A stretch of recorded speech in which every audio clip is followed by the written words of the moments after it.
News Sunshine Radio. Samantala, Pastor Apollo Sikibuloy nangunguna sa suporta ng mga Cebuano. Ang detalye ng balita, alamin natin kay Kapartner Charmaine Balagon. O ang kumpiyansa ng mga taga Cebu kay Pastor Apollo Sikibuloy dahil para sa kanila, isa siyang leader na may matibay na paninindigan at tunay na malasakit sa kapwa. Naniniwala sila na sa kanyang pag-upo sa Senado, malaki ang maiaambag ng butihing pastor sa pagsasaayos ng ating bansa. Sa nalalabing araw ng kampanya para sa May 12 midterm elections, lalong umiinit ang suporta ng mga Cebuanos kay Pastor Apollo Sikibuloy. Hindi lamang nila tahasang tinatanggihan ang mga negatibong propaganda, kundi masigasig din nilang inilalapit sa kapwa-botante ang tunay na layunin at advokasya ng kandidato. Di natitinag ang suporta ng mga Cebuano kay Pastor Apollo. Sa bawat kanto at komunidad, dala ng mga taga-suporta ang mensahe ng pagbabago, katotohanan at malasakit na mga prinsipyong bitbit ng butihing pastor. Walang kapagurang inilalaban ng mga taga-Cebu ang kanilang paniniwala na siya ang karapat-dapat sa Senado. Sa lahat po ng mga kababayan natin dito sa Visayas, lalong-lalo na sa Cebu, sa Central Visayas, full blast pa rin po ang team ni Pastor Apollo Sikibuloy for Senator Movement para puntahan po ang mga lugar ninyo.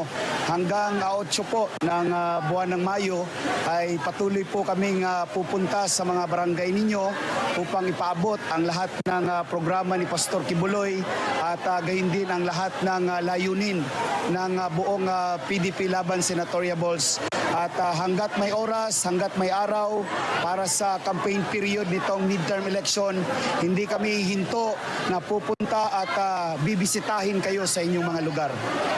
Patunay niyan ang lingguhang Ayusin Natin ang Pilipinas campaign rally sa iba't ibang lugar para madaliin ang pagpapakalat ng impormasyon kung bakit dapat isama si Pastor Apollo Sikibuloy sa Duterte ng PDP Laban. Oo, at mainit na mainit ang tanggap ng mga taga-Visayas, lalong-lalo na ng mga taga-Cebu, hindi lamang sa PDP Laban Senatoriables, lalong-lalo na kay Pastor Apollo Sikibuloy. Ngayon po, salamat sa Diyos sapagkat sila po ay naliwanagan at Sabay na nagrally sa Barangay Luz, Cebu City, Tulay Minglanilla, Talavera, Toledo City, Clavera, Bourbon, Madridejos, Bantayan Island at sa San Miguel, Cordova, Mactan, Cebu. Sabay nilang napakikinggan ang mga tagapagsalita ni Pastor Apollo na siyang nagbibigay liwanag sa ating mga kababayang nagdadalawang isip na isama sa Duterte si Pastor Kibuloy. Talagang kakaiba ang ginawa ng Kingdom of Jesus Christ, Pastor Apollo Sikibuloy, per Senator Movement, simula diwan ng pangangampanya na ngayon patapos na. Nakuha po nila ang kanilang gustong mangyayari para kay Pastor Apollo Sikibuloy. Ang mga tao nakapagdesisyon na iboboto nila si Pastor Apollo Sikibuloy sa pagkasenador at lahawa lamang. Naging epektibo ang mga Ayusin Natin ang Pilipinas campaign rally na ginagawa saan mang dako ng bansa. Ayon kay Bisdak Pilipinas, patuloy na namumulat ang mga Pilipino sa bawat Ayusin Natin ang Pilipinas campaign rally, lalo na sa Kabisayaan dahil sadyang matatalinong botante ang mga Bisaya. At ang kakaiba hong nakikita ko po sa pamamaraan ng pangangampanya ni Pastor Kibuloy na siya lamang ang nakagawa ho nito kahit wala si Pastor, hindi kasama ng KOJC, yung simultaneous rally na Luzon, Visayas at Mindanao sabay-sabay yung rally. Kakaiba ho yun. First time in the history sa politics ng ating bansa. Si Pastor lang ang gawa niya.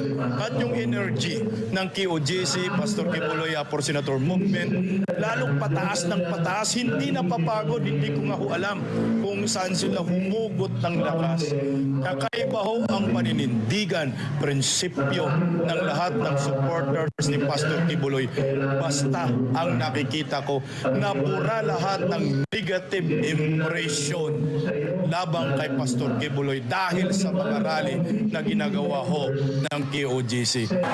Kay karon nang nako nakita ang kamatuoran nga kita dugay na data gidawdaw sa mga murag po pamulitika man tong ila.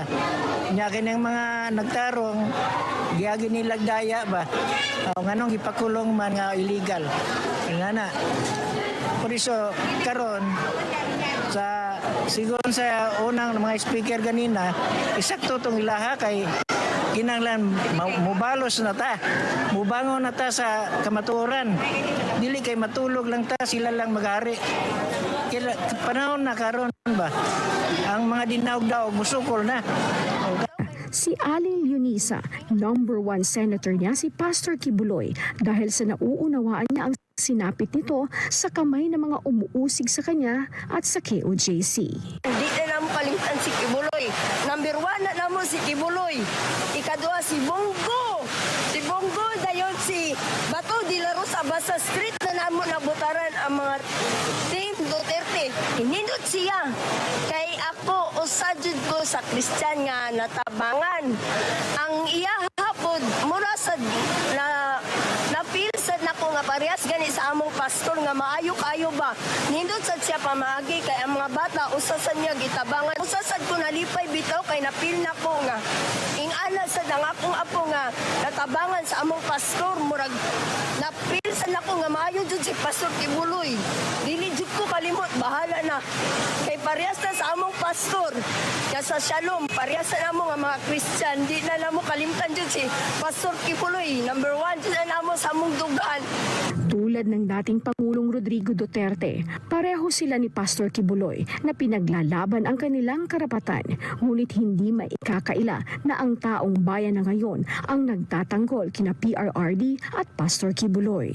Ako mo straight kog butar gikan ni Pastor Kibuloy hantod sa iyang mga ubot nga mga kauban nga senador. Aron mahabwa ta sa kalisod kay ang Pilipinas karon gibuaya ta sa nangulo. Ikaduha, aron si former President Tatay Digong mauli sa Pilipinas. Ikatulo, aron dili mo impeachment si Sara Duterte. Aron magbago na ang atong Pilipinas. Sa kabila ng mga hamon at pagsubok, patuloy na lumalakas ang kampanya ng mga Pilipino kay Pastor Apollo Kibuloy. Makikita ang taus-pusong suporta at tiwala ng mga tao sa kanyang kakayahan at malasakit. Ang kanyang mga plataporma ay hindi lamang para sa mga Pilipino ngayon, kundi para sa mas magandang kinabukasan ng bawat isa. Kaya naman, hindi katakataka na siya ang nangunguna sa listahan ng mga botante dahil siya ang simbolo ng pagbabago at pag-asa na matagal nang inaasam ng sambayanan. Mula dito sa Cebu, ako si Charmaine Balago na inyong citizen correspondent para sa Diyos at sa Pilipinas